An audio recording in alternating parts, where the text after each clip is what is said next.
There we go. There, now we're recording. What's up, Restoration Rebels? McCabe here. This is the Restoration Rebel Roundtable for the 26th of July, 2023. Whew, I can't believe July is almost over. It's stupid. Just stupid. That heat makes just the time just fly because you're sitting there sweating the whole time. Yeah. All right, let's get through these agreements.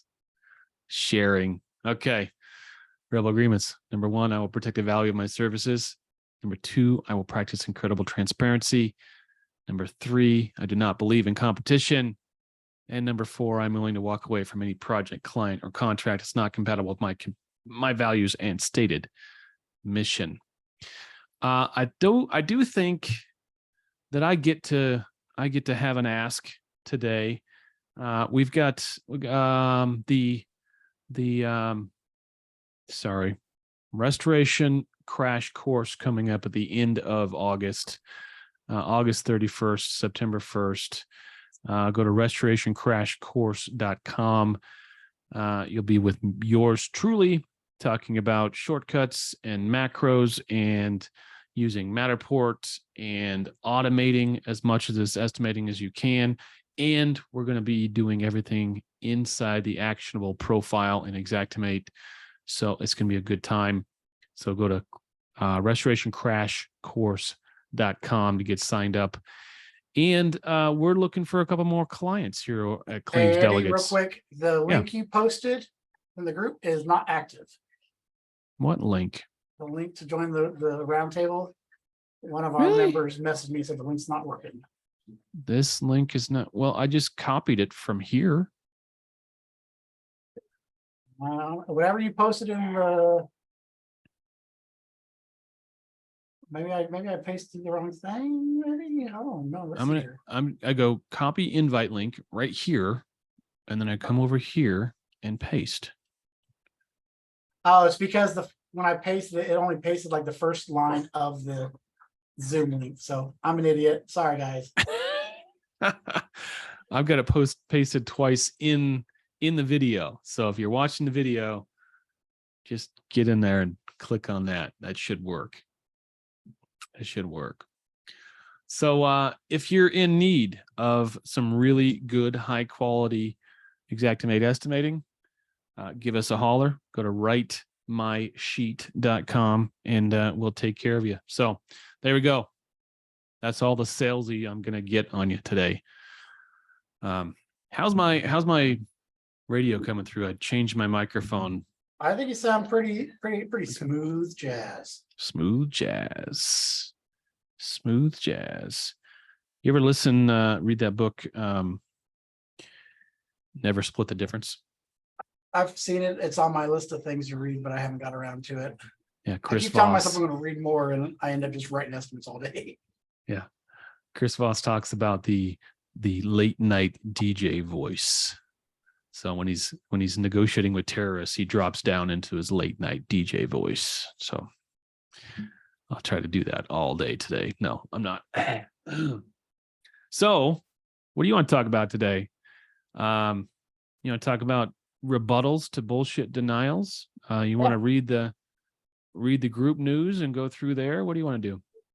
Up to you, man. I mean, we can do a little bit of whatever there. We've had some good posts lately. And it's the same kind of arguments we always seem to get on everything. It is the same arguments, but I think we just got to keep repeating them because it's all new people coming in these days. Oh yeah, we've had quite a few new people this past few weeks. So yeah, we're up to what are we up to here? Members. Let's see how many members we got. What do I see? 8,629. 8629. Not too shabby. I think we kick out more members than we accept every week. So yeah, I never keeps the quality there. Until this past week, I never realized how many applications you guys got until I started. I don't know if you saw, but Tim bumped me up to mod. So okay, I've been helping out on that adding people in, and I didn't realize just how many invites or requests you guys get. Oh, it's 20 a day. It's 20. And if you're watching this, guys, and you're going to invite your friends to the group, which is perfect fine. If they don't answer the questions, they get declined. Like, we want the answers. That's just how it goes. What platform are we talking about? Facebook. Oh, You're not on the rebel. You're in the rebel group, aren't you, Lou? You're in there, aren't you? I'm one of your rebels, but no, not on the face group thing. I'm a what do you call it? I'm a troll on Facebook. I don't ever post. I just read. I'm just entertained by it. But okay, so what? Go to Facebook and type in Restoration Rebels. Yep. And you'll find it. You've been here for so long, and you're just now.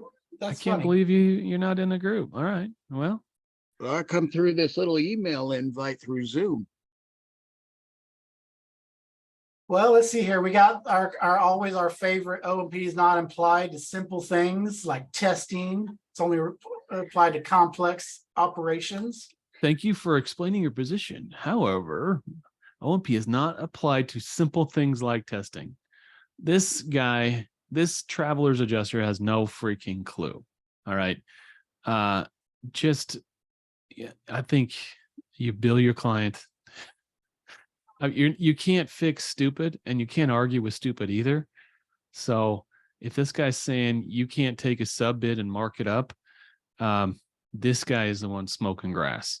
So I think I put in the comments there. I said something along the lines of, all right, I'll have all 16 different vendors submit directly to you for payment, and you can argue with 16 different contractors on the same file about their pay and your payments, because they don't use Xactimate and they don't care. I ain't paying them. Yeah, exactly. I don't work for free. I like that. That made me laugh. This one? Yeah. Local residents stop by the station to show what can happen to a power strip with a dehumidifier plugged in. That is definitely not an industrial dehumidifier there, because you can tell by the kind of plug it is. That's a homeowner kind of dehumidifier, but still. This is why GFIs, my friends. You need GFIs on everything. Yeah, that is not rated for heavy use.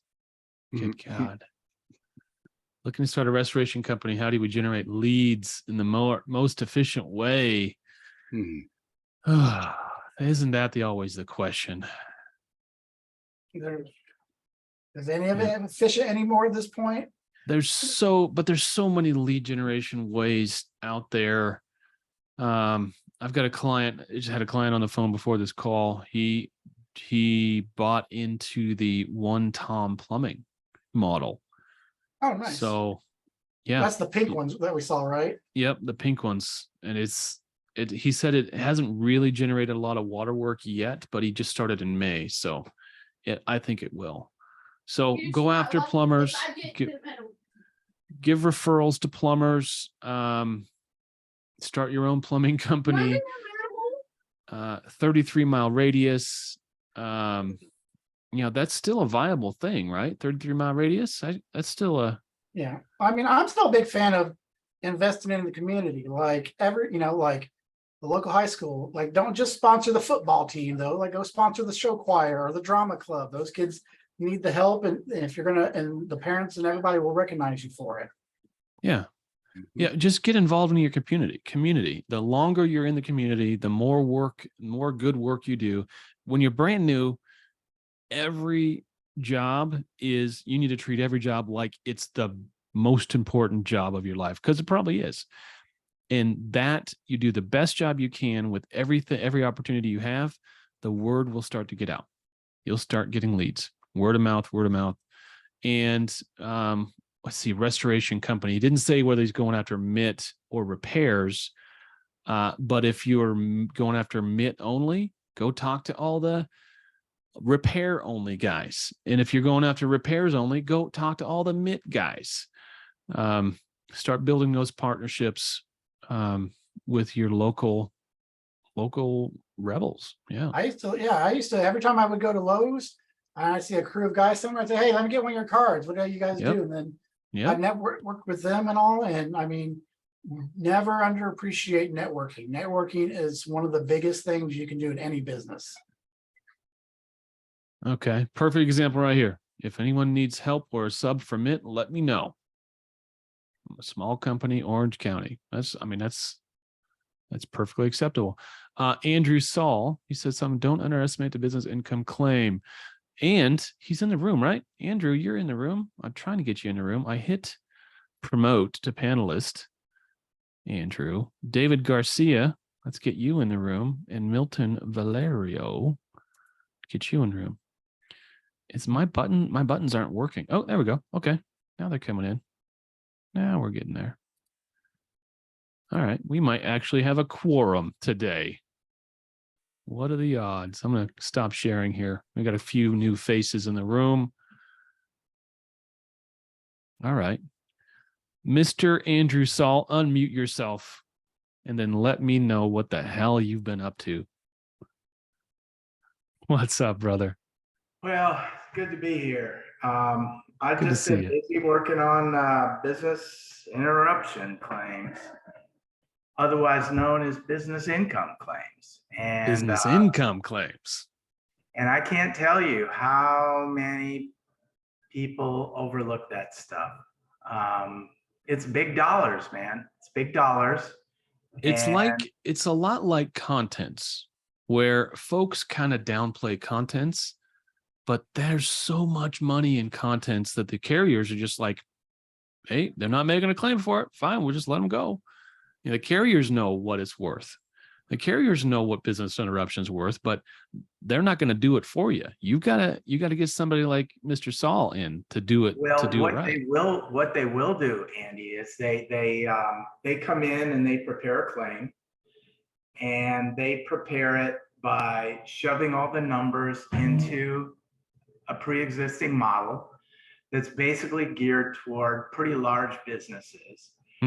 And they like to exclude expenses that they say, oh, well, this isn't continuing because your business has been damaged and this and that and the other. But the policy doesn't prescribe it being calculated that way. No. And they say, oh, it's the same thing. And they are actually correct if they do it correctly. But what I do is I take their numbers and I put them in the format described by the policy. And I say, look, you're way underestimating revenue, and you're way underestimating revenue, overestimating expenses. And you're trying to tell these people that they basically have no BI loss. And yeah, they try to reduce it to zero. I had a West Virginia drug treatment facility located in Fentanyl Alley that was down for an entire month. And the insurance company said their business interruption claim was $1,500. What? I shit you not. Wow. That is brutal. So by the time I finished with it, I think this claim was around $528,000. Yeah, that sounds about right. So what happens is, what I see all the time is I see PAs, they look at this stuff, they don't know how to do a BI claim, they don't know how to document it. So what they do is they basically accept what the insurance company comes in with, and they try to negotiate a higher property number. So basically, if you think about that, they're double screwing their client, because number one, by trying to negotiate a higher property number, already they're admitting to the fact that they're being underpaid on the property. And then what they do is they completely screw the client on the BI. And they look at that and say, well, that's just how we do it. The problem with that is, I mean, not only does the policyholder get screwed, but so does the PA, because if I contract with the policyholder, my invoice to the policyholder becomes an extra expense. So that BI number, the one I told you about, went from $1,500 to $500,000.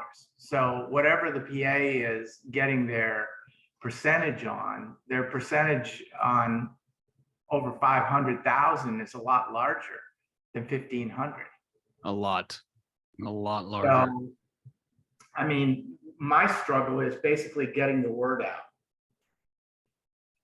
Yeah, that's what it. Well, that's our struggle.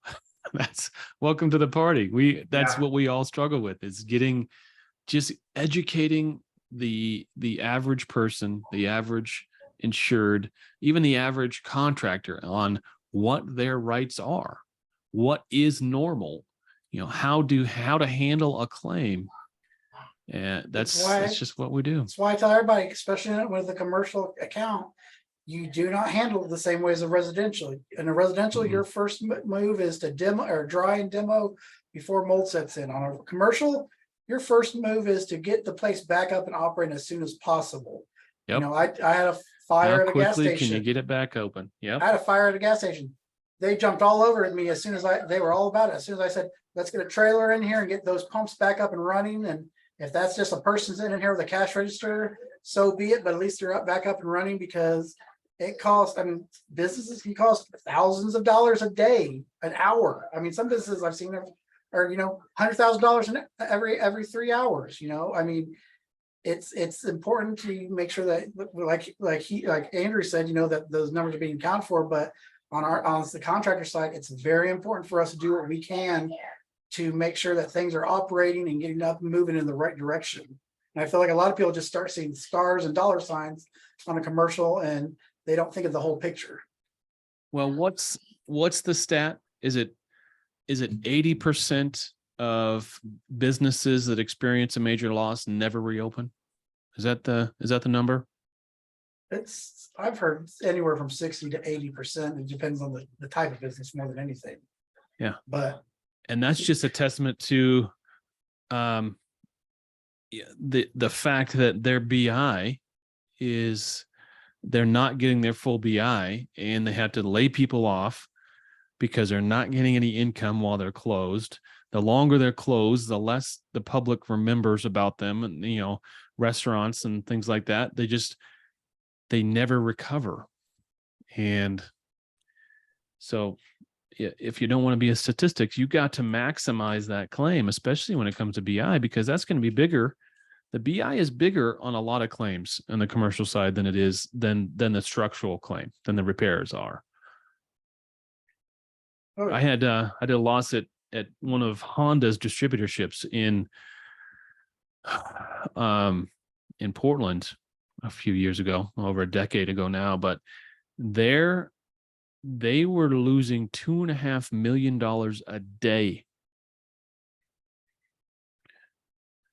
And so they hired us to push water around for 2 weeks while they worked. They still were shipping parts, and it was crazy what the lengths they went to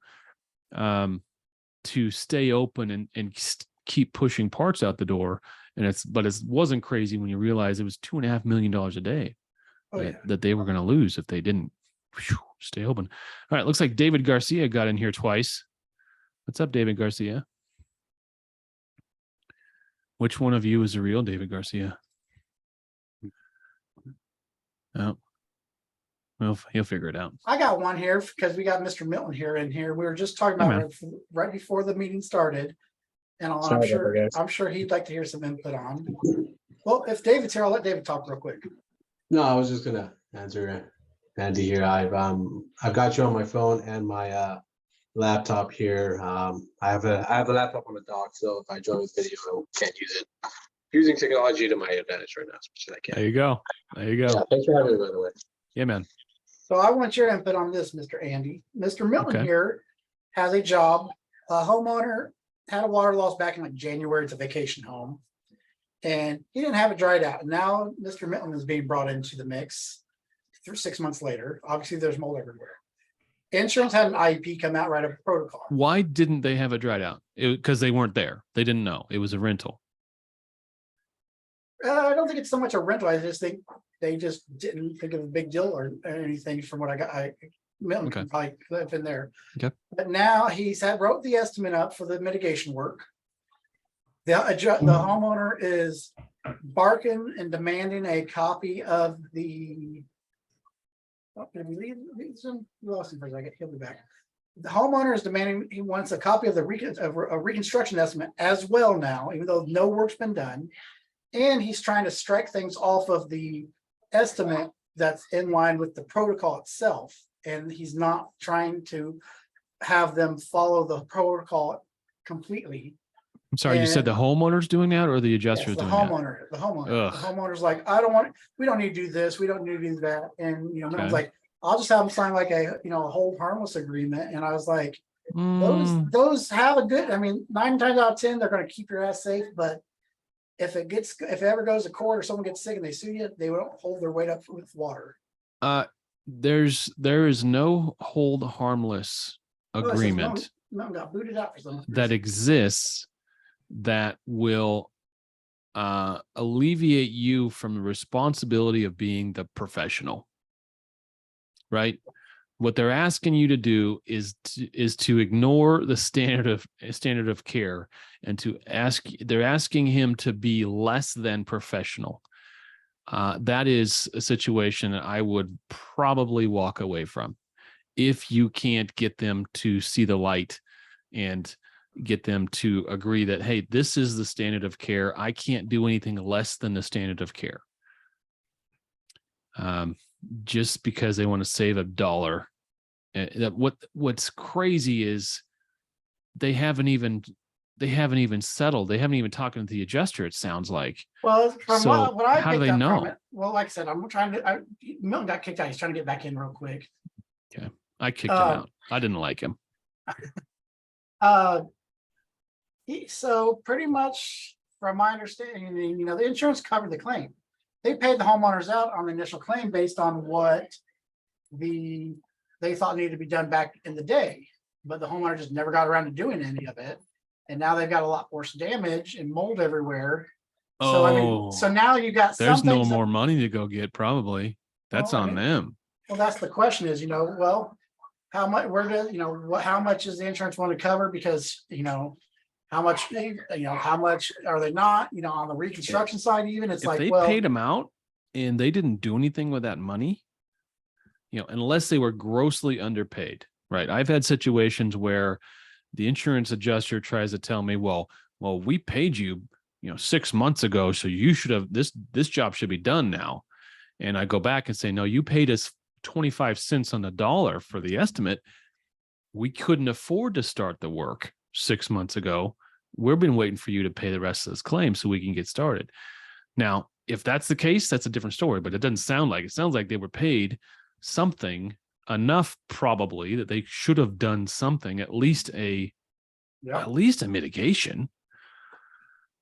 but I get a lot of people ask me, about hold harmlesses and, letting a homeowner, it's my house, so it's my choice whether or not I have you follow the protocol or standards of care. And I'll tell everybody right now, from my experience, they don't hold up. Like if I got sick and I go to court, I can be like, well, you're the professional, I'm an idiot, and you didn't explain it to me well enough for me to appreciate just how important it was for me to have you remove my category 3 carpet. And now my daughter is sick and that's your fault.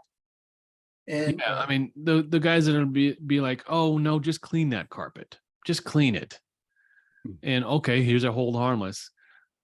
If you're right, if someone gets sick, you're still on the hook. it's no different than providing a professional recommendation. If you guys don't do lead and asbestos, and you say, hey, here's somebody you can call, Bob's asbestos company. If Bob's company fucks up the house, the homeowner can sue Bob and they can sue you because you provided the professional reference, and the only reason they called him was because of you, and you can be held liable. Like people don't realize how much exposure they have at times. Yeah, they really don't. I wish Milton would have got in here so he could talk about it. I think he's trying to refill out the form again to get signed in. So he might jump back in. We can talk to him some more. But Let's see, how can I get? I'm going to pull this up. Okay, I just want to make sure I'm not missing any comments. Barry Costa, man, I haven't seen that guy for a minute. Whoa, the Barry Costa? Well, I don't know if he's the Barry Costa, but I've never heard of anyone else named Barry Costa. Question is he the real Barry Costa? Will the real Barry Costa please stand up? Oh my. Let's see here. Let me go. This guy looks pretty young to be the Barry Costa. Let me see where he's at. I think Where's- the Barry Costa's in northern Arizona these days. Prescott or somewhere around there. Maybe it is. I forget what he looks like. Okay, I'm gonna share my screen So now. guys, I got a question. Uh-huh. I've got something going on in Virginia right now. Is And that the Barry Costa right there? I'm listening to you. Yes. Yeah, I'm listening. I'm listening. I got something going on in Virginia right now, and Okay. they want tax returns. Okay.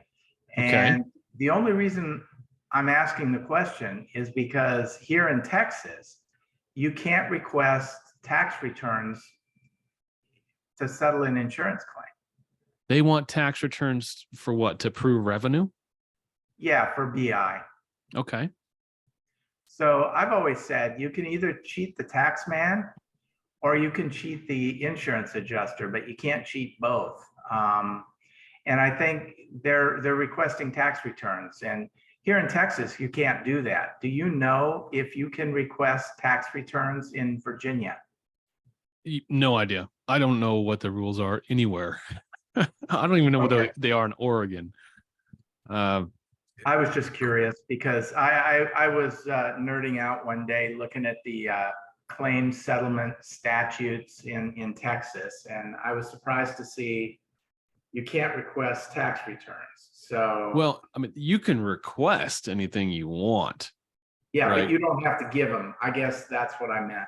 You don't Yeah, have I to mean, turn over tax Is returns. it a valid demand that you have to listen to? Great question. I have no idea. When in doubt, fuck them. I'm not getting my tax returns. I'll tell you that right now. So far, Yeah. sorry for anybody that looked at mine. That's like, so I'm a PA. I do some PA work, and almost every single time a carrier writes that check that has, they have to put my name on it since I've got a contract. They want my W-2 because they want to send me a 1099 Right. for that full amount. And I've got something right here from First American Property and Casualty that they sent me a 1099 saying, essentially, like, I'm a contractor of theirs, and they sent me a 1099 saying I made $330,000 from them last year. And I turned that into the IRS as a fraudulent. It was fraudulent. Like, I don't have a contract with them. They didn't pay me that. And I didn't have that as income. That was not income to me. It's because, 10% of that was my income. But so when it comes to demand, so anytime I get a demand for a W-2, I just tell them to fuck off. No, you don't need a W-2. You're not sending a 1099 at the end of the year to your insured, are you? No, you're reimbursing them for the loss. It's not income. It's not revenue. But so, yeah, when insurance companies ask me for tax stuff, they can pound salt. Wow.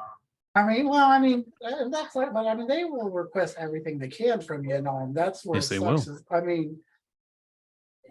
need to see a copy of every one of your subcontractor invoices. What's the point of me being a GC then if you need all these invoices? Like, it's like the one gentleman who was talking about the overhead profit. Like, there's so many forms out there. Like, it's amazing what they will try to get from everybody just so they can minimize their costs.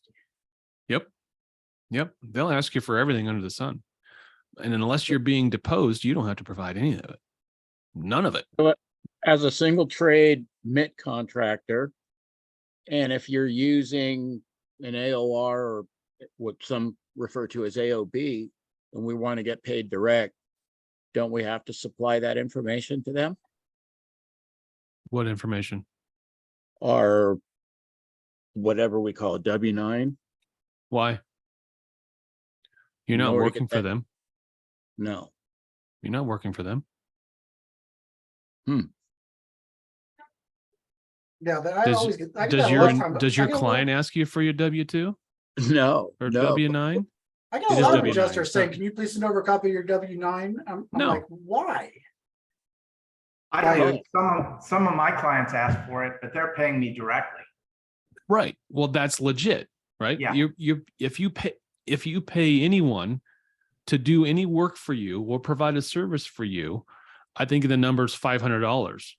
And more than $500 or more, you technically need to report that to the IRS that you paid them, right? I mean, I've got to issue that for all my subcontractors, but they are providing a service to me. Yeah. Yeah. The insurance company's we're not providing a service to the insurance company. We're providing a service to the insured. But what if we're requesting that payment through that AOB or AOR be paid to us directly? Can they hold The up our- loss draft is a reimbursement for a loss that's been incurred. Mhm. It's not income. It's not in exchange for services rendered. Mhm. I mean, if you have an AOB, AOI, or whatever, the best way to look at it is like, it's not income for the homeowner. The homeowner has a bill that they have to pay, insurance reimburse them. When you have It's the not AOB, income for the homeowner. You don't report. when you have the AOB, AOI, effectively you become the homeowner. So you're no longer, you are invoicing yourself for the work, which means that they are reimbursing you for the bill.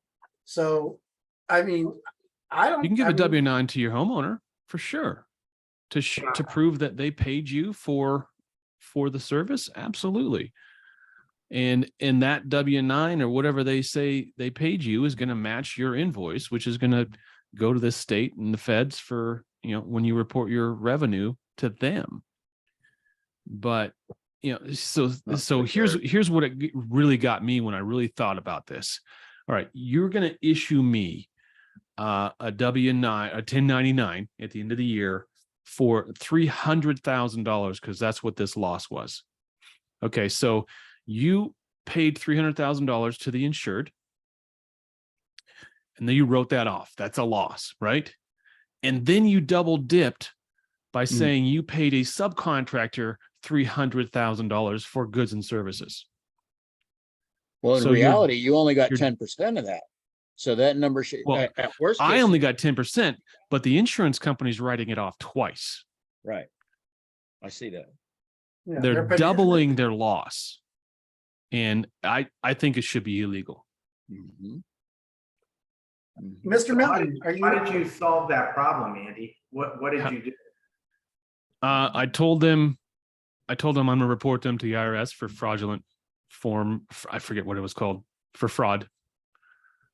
And, a couple of them backed off, a couple of them didn't. So I reported them. There's a form I've got on my desktop just for this reason.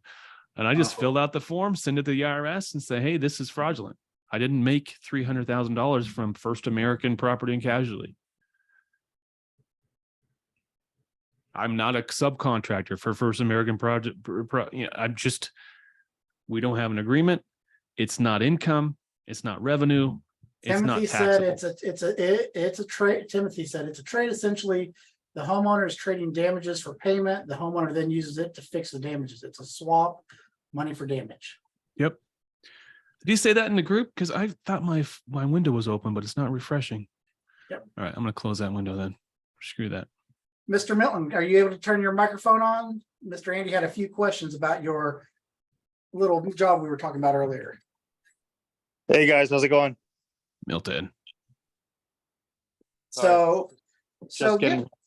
give us a little bit of your rundown here on this job. So the guys had the loss in January. They got paid out by what the insurance felt they needed to do. And then they just voluntarily chose not to do it. Was there a reason they didn't get anything done until now? Yeah, why the delay doing the work? So they told me something about they tried to get Surf Pro to do it. Okay. And that fell through. I don't know what was the reason. I didn't ask. And I don't like to partake in downplaying any other restoration companies. Sure. So essentially I asked them, what was the delay? And they were more like nonchalant about it. It's a vacation home for them. They live in the city. I'm in New York City. Well, I'm not in New York City. I'm in Orange County. Sorry, I'm a little out of breath. Just went up the stairs. Um, You must be as old as me. yeah, no. I'm just completely out of shape. Oh man, join the club. Yeah. So Too many I don't. donuts. I really don't know. It makes no sense because I went in there. It is a vacation home, and I guess they just went back down to the city and just left it as is. So the place, they didn't even know. They didn't care. Honestly, this is the one time that I completely agree with the insurance. Where, hey, if you're negligent, why should we cover it? Yeah. Was it wet when they were there? It's still wet. It's still wet. Oh God. They Yeah, didn't that's even on have it them. professionally fixed. They had some neighbor come by and fix it. That's on The- them. Their neighbor plumber, and I said, "Is he licensed?" She said, "The response was, I don't know." I said, "So I'll take that as a no." I'll take that as a no. And then on top of that, it was they didn't know that they had electrical issues and a whole bunch of other things. It's weird. I was just talking to Joe about it. It's very weird. And they Are had him you right still up. going to do the work, or are you going to walk? I'm on the edge of walking. I mean, After they asked him to write an estimate based on the mold protocol. And now the guy's complaining because he doesn't have anything on there for reconstruction. And at the same sentence, he's trying to say, well, we don't need to do X, Y, Z items. his words, and I quote, "I don't care about the mold. It doesn't bother me." Wow. Doesn't bother him until you step foot on the property, and then he's going to sue the shit Yeah, and pants off you. this was a vacation rental. This is not a vacation rental. It's their vacation home. Yeah, It's a just second home. It's a second Second home. Oh, okay. I was gonna say that sounds like an Airbnb nightmare. Just saying, you should probably walk. Well, that's what I told him. I was like, especially if he's already been, I mean, Milton he's doing, he gave him a free estimate, he has no money invested in this already, and the guy's already. Yeah. You tearing got it If he nothing apart. doesn't into it. care about it, he probably doesn't care to pay. So, yeah. What he wants from you, Milton, probably is for you to put a number to it so he can try to go get that money from the insurance company, and he still won't do anything. Something tells me, just based on the lingo that he's used with me, the way he composes himself, he's some sort of lawyer. So I don't know what tricks he has. He can't be that effective of a lawyer if he's read his policy and has been this negligent, because he's not going to get a dime. Dude, the loss happened Christmas Day. Oh, I yeah. mean, I went in there and he walked around like I had my mask on. He goes, "What are you doing? Like a bio job?" I said, I just make it common practice to wear my mask when I'm coming into this." But yeah, no. Sorry, I'm trying to take off my suit, my jacket. I mean, like I said, I always tell everybody, trust your gut. If you get a bad feeling on a job that you think is going to go sideways, 9 times out of 10, you can trust your gut that it will. Like, I've never walked away from a job and then found it, talked to a local friend of mine and that got the job and heard anything good about it. Like, it's always been, I can't believe we ended up getting this job. Yeah. I've never regretted it walking away from a so-so job. You all have, you walk away from one bad job, you get 9 good ones. It's just the way the industry. You really do. You really do. I had a guy call me yesterday. He called me 3 times yesterday. The first time he was like, he just started describing this work to me. And I was like, oh, it sounds like you got a fire. Who's doing the contents? Well, I'm going to do the contents. Okay. Have you ever done contents before? No, but I can do it. And I said, okay, well, why don't you go get a CRDN or a first team in there to help you with the contents, since you're brand new to this, you've never done this before. And he said, well, how do I hire a subcontractor? I'm like, wait a minute, you're a contractor and you're asking me how you hire a subcontractor. And at that point, it was like alarm bells started going off, but the guy was still talking, let's work out a deal. I really need your help. I need you to estimate this for me. And I was like, oh, well, it's, I just put some numbers together, put my calculator together. Oh, it's going to be, $2,500. Whoa. Can you do it for 500? No, sir, I cannot. It's these clients that we see, these potential clients that we see, we've got to see them coming, and we've got to realize we can't take every job that comes across because there's just too much risk. This guy was a bad risk. He was asking me to bet on him. Let's work out a deal. So, yeah, anytime someone calls me out of the blue, I don't know him, we don't have a relationship, and he wants me to bet on him, no way. No, that's a bad bet. I don't do that. Yeah. And like I said, I mean, it's one thing if you don't have a protocol written up by a third party, but I'm a big fan. I'm big.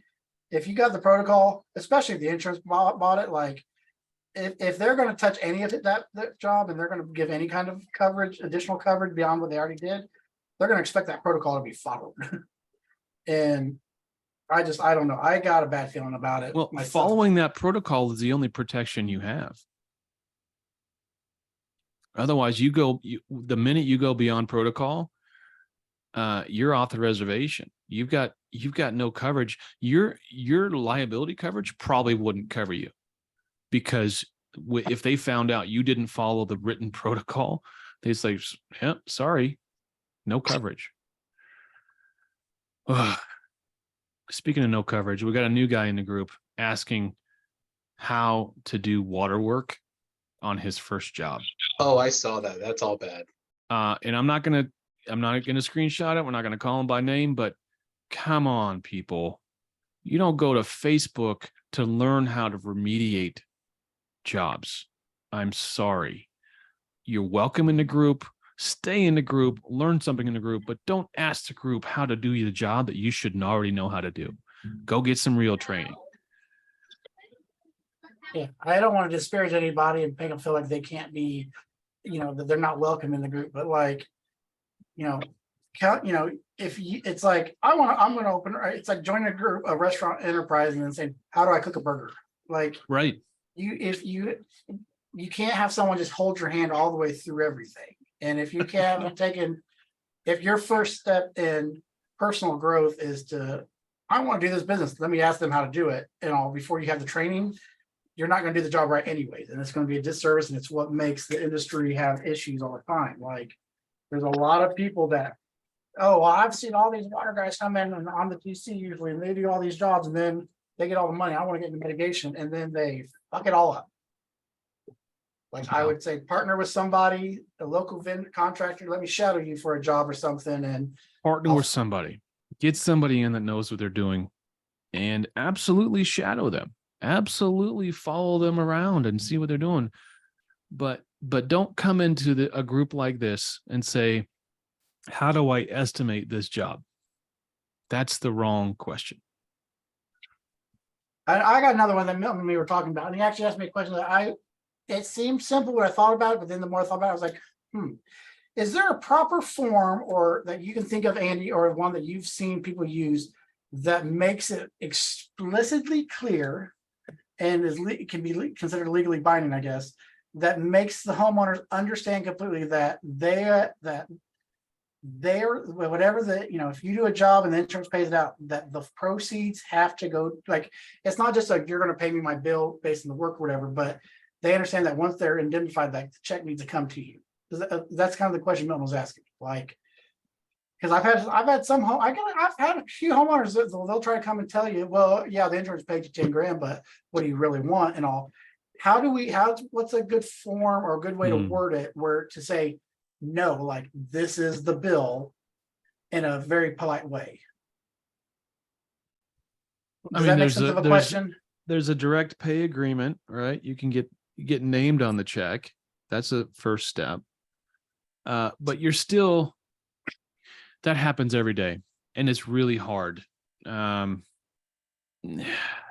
got to inoculate against it if you see it coming. But yeah, that's hard, because what we're talking about is a lot of money. the work we do is a lot of money to most of the folks we're working for. And they get these big checks, and then they start playing Monday morning quarterback on you.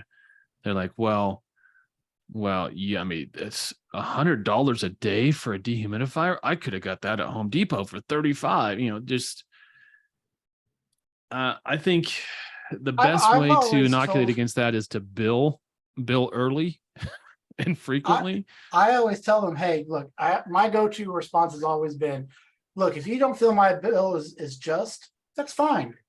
If you feel like we need to renegotiate, that's fine. But be aware that if we renegotiate and I settle at a lower price, then legally I have to inform the insurance company that we settle a lower price, and they will expect a refund, because outside of your deductible, this is not your money, this is their money, and they only owe what I charge you. So they're expecting me to charge you $10,000. That's what you have to pay me. Otherwise, you need to give it back. I put in the invoices and the estimates I write as part of the opening statement is this is not a negotiable document. I also put in words, phrases like, this estimate is considered a whole. I forget how I say it. It's a whole thing. If any pieces are removed, if any items are removed, the total will be adjusted. Something like that. I forget what I've got it in the opening statement. Yeah, I mean- the opening statement that I have. Doesn't a lump sum estimate or customer total or what have you, doesn't that circumvent that? Well, you have to remember, it can. Xactimate.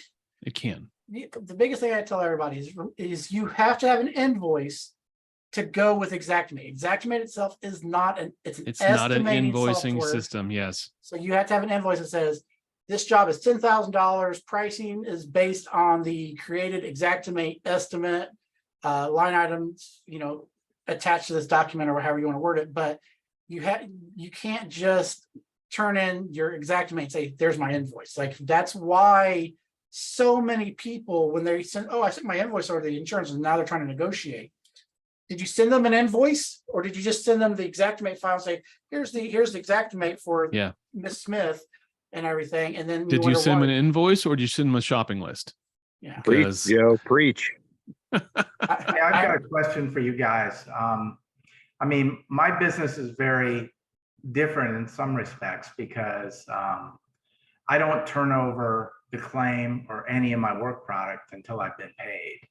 Yep. So, but the one thing I do is I request a retainer or a deposit, because if a client isn't willing to cut me a check for $1,000, I'm not even going to start on their job, because they're not serious. Yep. They're not serious. This is what I'll say about that, and from the years of being the field guy and all that. Two things. One, most companies that run restoration companies, that's their gimmick is you don't have to pay me nothing. We'll just do it for the insurance proceeds. And that's you don't their have to put anything sales down. pitch. You can just, your deductible will come out of the contents, or it'll come out of the recon. So you don't have to give us nothing. And that's how they get the work in. So a lot of contractors are afraid to ask for any money up front. Plus, and I hate saying this, in the way the economy is today, most people don't even have their $1,000 deductible, let alone a $500 deposit, and they need work right then and right now. And if you're like, I can't do it without getting some kind of deposit, they'll just say, okay, leave, and they'll find someone else that will. I mean, it's different for reconstruction, because with mitigation, you do the work, you get paid later. With recon, you have the estimate organized, and then you collect a deposit of some kind, because they're going to get the RCV check or the ACV check first before you start, and then you collect some of that money. And it's definitely something that I feel as an industry we need to get away from. We need to normalize. Let me collect your deposit, even if, or a deductible, even if you don't pay the full amount. If you pay $500 towards it, it's $500 towards your deductible. But there needs to be some skin in the teeth, and I feel like a lot of people, They need to have, most people don't plan. have skin in the game. And when you ask them to put skin in the game, the right client's going to say, they're just going to stroke a check. Right. Just same with you, Andrew. I would, on the consulting side, if they don't have if I'm doing an appraisal, they don't have $3,500 to give me as a retainer for the appraisal, I won't take the work. Yeah, exactly. That's what And I just can't afford to. You're skipping over the biggest part though, guys. What's that? It's the relationship. Yes. How do you greet, engage, and sign up a client? So many people are so hot to be like, oh, this is a job. This is a job. Is it though? Can you not build the relationship first and tell them and educate them? Okay, here's what's going to happen. Your policy allows for $1,000 deductible. That $1,000 comes to me right away. That allows me to start work. You're going to sign my work authorization, which then doubles down on me allowing to start work. And then after that, everything I'm billing, and I'm going to walk you through it, helps me get paid by your insurance carrier. If you don't do those steps, all you're doing is screwing everybody else. Yeah. And another thing you're doing with that deposit or retainer is you are establishing a value. You're establishing in your client's mind that what you have to give, what you're about to provide has value, and you've put a number to it.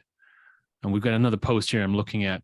This guy wants he wants an Xactimate professional who will go out to the site and scope and sketch and write, but he only wants to pay $45 an hour.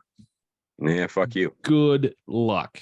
And that's a whole different can of worms there about. But it's about setting that value bar.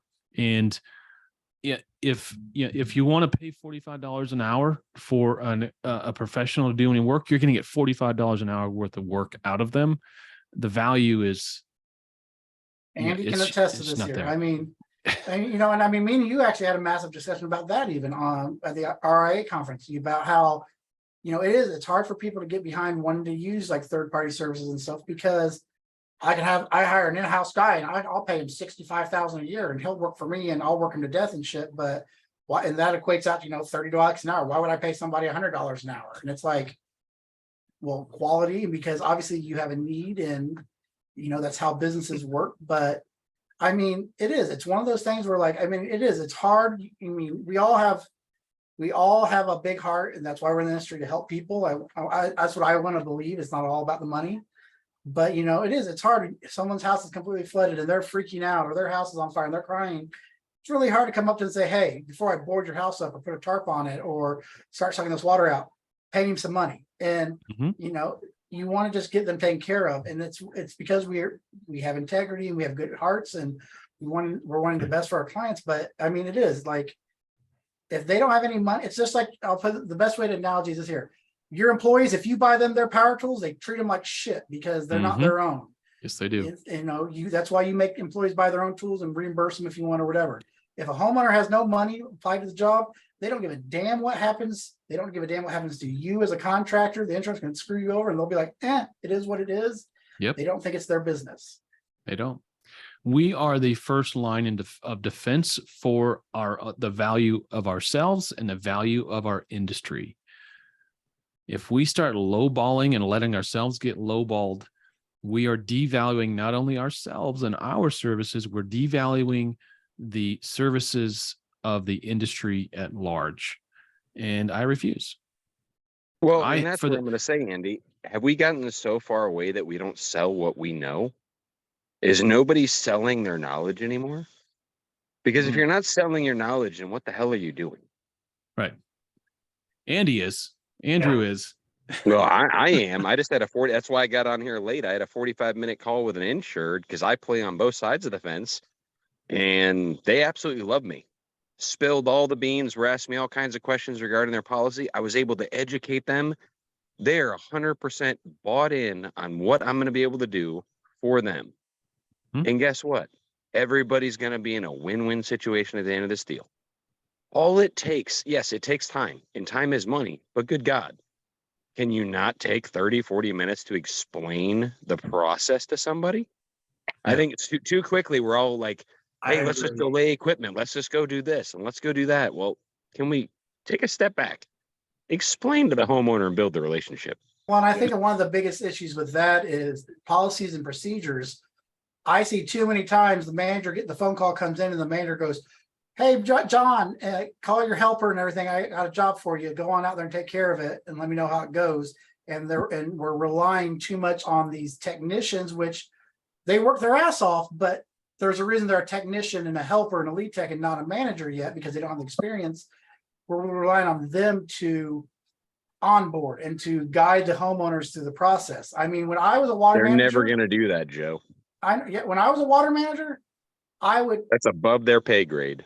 yeah, when I was a water department manager, I'd call my guys, head to the shop. I'll head to the job site and get the homeowner started on all the paperwork.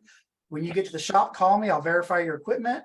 When you get here, I'll walk you through the job. I'll already have it sketched. You shouldn't expect you shouldn't expect your water damage techs to sell the job and telegraph value for your company. And if you do have that expectation, you sure as shit better train them. Yeah, I mean, 9 times out of 10, the water techs are the face of the company. They're the ones that the people see. And if you're just running them ragged and you just go out and just take care of it and everything. Well, and guess what? The homeowner sees that shit too, because you're all of a sudden off the site, and then they're real pissed off because they're like, why are you running this guy who's been great to us, getting our house unscrewed from this whole loss? And yet they sit there and go, you're just running them ragged, like you don't even care about them. That is a huge reflection. People forget too often times who we're dealing with, and they're going through one of the most critical times of their life. They have a loss that they can't imagine ever. They never thought that this would happen, and it happened. Got to find a way to deal with it. I'm sick and tired of hearing how people don't know how to deal with this crap, or there's just owners who sit back and, well, I'll go visit them tomorrow. After your water tech's been there for 8 hours helping you stabilize the environment, okay, you better go with bells and whistles praising your freaking water techs. I always say, in front of the client, the guys did a great job. Once I get back, if I have to not chew them out, but if I have to advise them on errors that were made, then I do that privately. But I never disparage my employees. 9 times out of 10, if the techs got to a job before I did, it was because I probably stopped at the gas station and was picking up some Gatorades or, some energy drinks or something. But, that's why I always went first to the job. I onboarded the client, walked them through the process. I'd get the sketch done, one less thing for the water techs to do. And then I'd say, here's my expectation. You can do more if you have to, but this is what I expect to have done tomorrow. When I come into the office and take a look at the photos, I expect this much done. And then that way the homeowners aren't like, well, who do I call if I have any problems? I'm the person you call. They know my name, and that puts them in a set of trust. And some people they're the water tech, the manager, the estimator, all that. That's great. But there's a lot of companies that rely on their water techs to onboard these jobs, and they're not equipped. And these guys don't want to ask for money. They don't want to handle. It's like they don't want to write credit cards. That and what's else going through their mind? I mean, if somebody's basement's flooding, is running a credit card really what's on the front of your mind? You got to start getting water out of the basement immediately. You want to get you home, got to start documenting immediately. Like that's not up for them. So that's why I hate when people say that water tech should be doing this shit, period. Well, it's got to be part of your work authorization. It's got to be part of your contract. My step number 1 is always get that contract signed. And if they're unwilling to sign a contract, you walk. You don't do anything on the property. So I'm not disagreeing with either of you, but I think there's a happy medium there where the happy medium is finding the person that can actually go do that in the middle of the night. The water tech gets or the training call. them. Okay, they're gonna training them up. We're training them. Hey, my guy is going to be here in 45 minutes. I'm going to help stabilize the environment. But when my estimator or PM arrives, they're going to help walk you through this process. It's an educational thing. And so many companies are so quick to just be like, that's one more body. I don't want to pay him. Well, do you not want the job? Because that's how you build a profitable company, in my opinion. Yeah. All right. We've got, we're over time. I can't let this post go by. Once again, I'm not going to say this person's name, but can someone please send me the S500 guidelines for Cat 3 extraction and subfloor cleaning, please? No, Oh, Pay God, for I the saw that. goddamn, pay for I it saw that. yourself.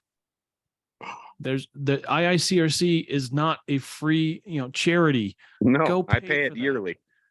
And if you are just asking for a section of the S500, guess what? You're missing the rest. You need to go Yep. learn that shit, because we are Yep. professionals here. We have a standard of care. Don't ask this group to give you something that you should go buy yourself and have on the shelf. If you Thank don't Get on the you. have, soapbox, Andy. Preach. if you don't have the S500 on your shelf, you should not be doing this work.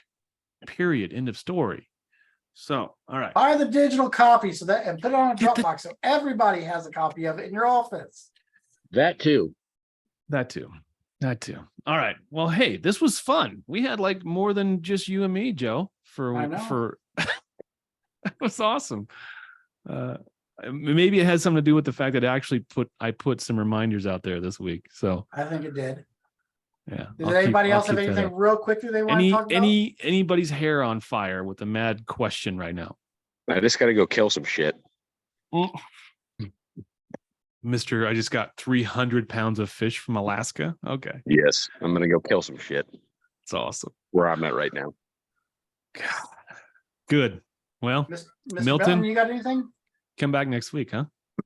No, I would thank you for the invite, Joe. I love the, you know me, I am a student to the game. A little bit about myself. I started the business in September, opened our doors in September, and I've been on a mission to learn, train, and just keep learning as I go. I'm constantly picking Joe's brain and trying to get as much information as I can. So I love this forum because I've been all ears. Awesome. Yeah, well, welcome. And We're Mr. all Garcia, willing it's good to to see share. you, man. What's that, Lou? That we're all willing to share. Yes, sir. Yes, sir. Hey, If you're everybody, willing to thanks for your work, time. if you're willing to work and learn with an open mind, we'll share. We will share. You bet. All right. Be good, everybody. We'll see you next Thanks, week. Andy. Take care, guys.